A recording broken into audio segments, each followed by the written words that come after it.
Welcome to hpathy.com, Mr. Hitesh Mehta. It's a pleasure to have you with us today.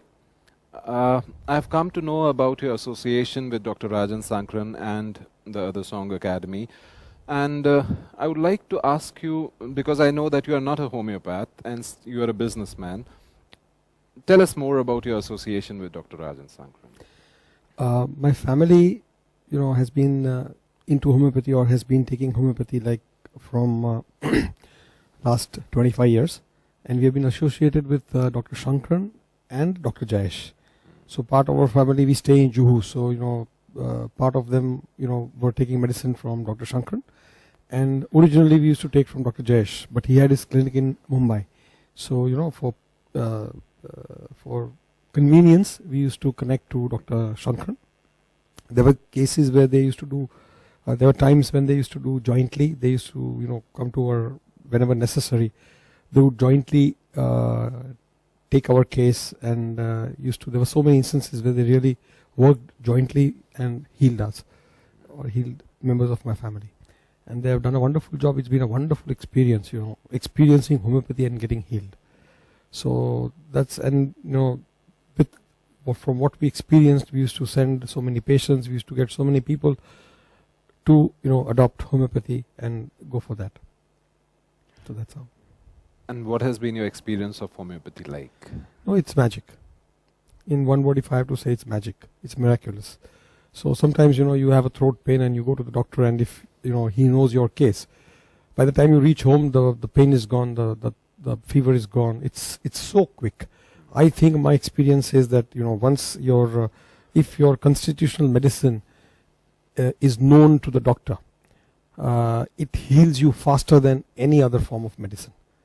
So that's been my experience, and it's magic. It's harmless. It's less expensive. It's I think what, it needs to be at the top of all methods of treatment. The only thing is that you need to connect, and if you are connected to a real good homeopath. That's the most important thing.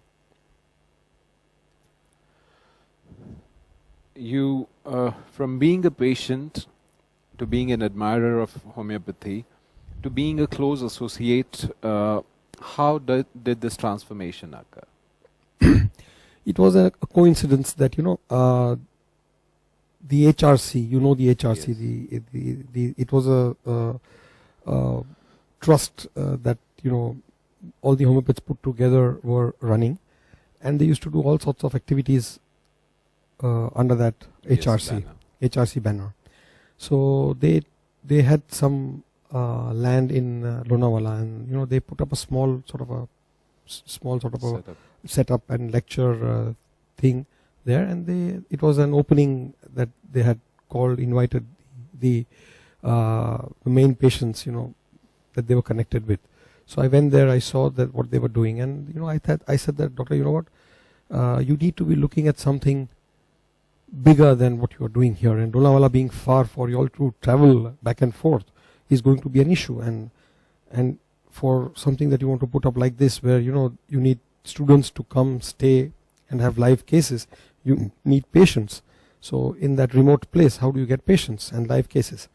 So from that point, we started thinking, and I came across, I started looking for a place where this could be set up near to where they live, near to where they are practicing. I found this place. I called them. I said, see, this is, we are getting 2 floors here in this building. This near the station. Students can come, teachers can come. So that's how it happened, and slowly this formed. We used to have meetings of the teachers, the HRC, and how we are going to put this up, share ideas. And I was not a teacher, and neither am I a doctor, but I just could visualize that homeopathy, these doctors are very, very good at their job, and if we can multiply them, nothing like it. And this could not happen in their clinics, where probably they could have only 1 or 2 students as interns. So something like this only could help homeopathy by multiplying these sort of doctors.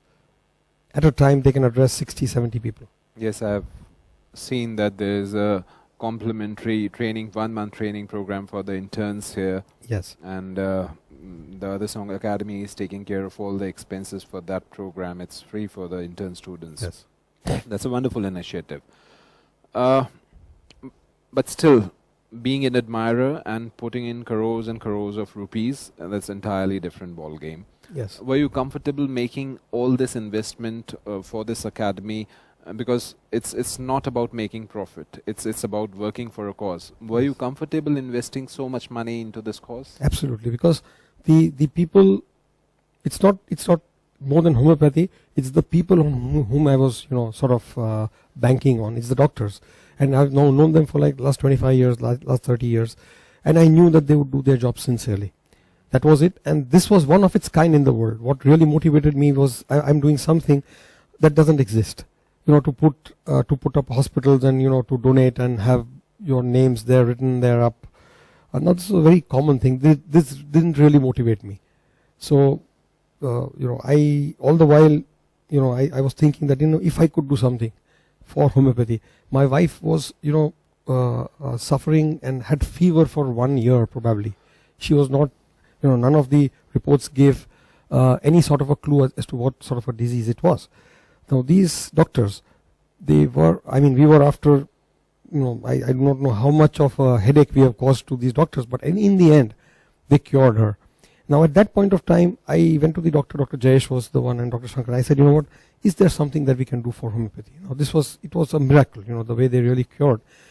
So at that point of time, there was nothing like this. There was no platform. So they said, okay, you could donate to HRC, and we are doing this things, the activities that they used to do in HRC. So yes, I did that, and but that didn't really give me the kick, because I was not creating something. I was not, behind something that is not there. Now when we came up with this idea, we thought, and we sort of felt that yes, such a thing doesn't exist anywhere in the world. So why not make a start? And this could really grow into something very big if supported well by all the government authorities and all the like the CCH and all these things. If they really support and if they really give the mandate, then we could really take this up to a different level.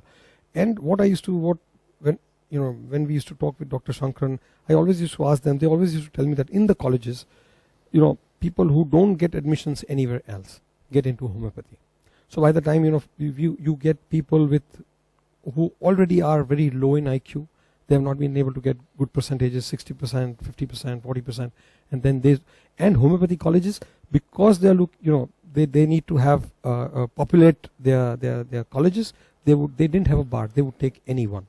So we never really had good homeopaths coming out. By the 5th year, they would like sort of drop out, find something else, or be doing. If they get into practice, they start doing with allopathy. So all this was sort of knowing homeopathy, understanding homeopathy by the patient seminars that these doctors do. When I attended them, I exactly came to know how it's working. Though I'm not a doctor, but the science behind it, it's beautiful, it's wonderful, and it's going waste just because there's no good infrastructure, there is no support that anyone is giving.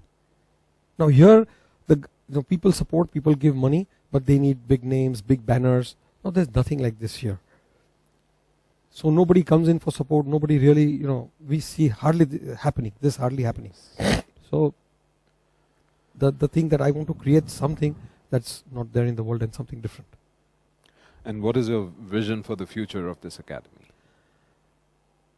Where do you see it 10 years, 20 years down the lane? The way it's shaping up, I think, this can really become very big, and the way it is shaping up, we are very happy. The response that we are getting from the students, the response we are getting from even the practicing doctors who really want to come here and learn further and improve their practice. So the response that we are getting is amazing. The only thing is that we, as in every institution, there are hurdles that we have to cross, which will happen. Because finally this, it's not us, it's the students, it's the doctors, it's the people who get associated here, they themselves are, start supporting and speaking for us. So it will happen. But what the vision that I have is that this will shape up into something very, very big. The only problem today is that we are just having a few doctors who can really, and they have their own practices. They are stretched sometimes, they have to teach, they have to have their own practice. So as we have more teachers coming up, as we have more teachers getting trained, this is going to become very easy. We are not really looking at a very speedy pace in the beginning. We want to make it really, we want to solidify the systems, teaching, take it to a different level. Like, as we see, as we hear about the Harvard University or the Wharton University for business and for other things, we should have something, or we want to create something that is going to be for homeopathy, something like this. That's an amazing vision. Mr. Mehta, thank you so much for contributing so much to homeopathy and for bringing up this academy with all your hard work and your efforts. Thank you so much. Thank you very much.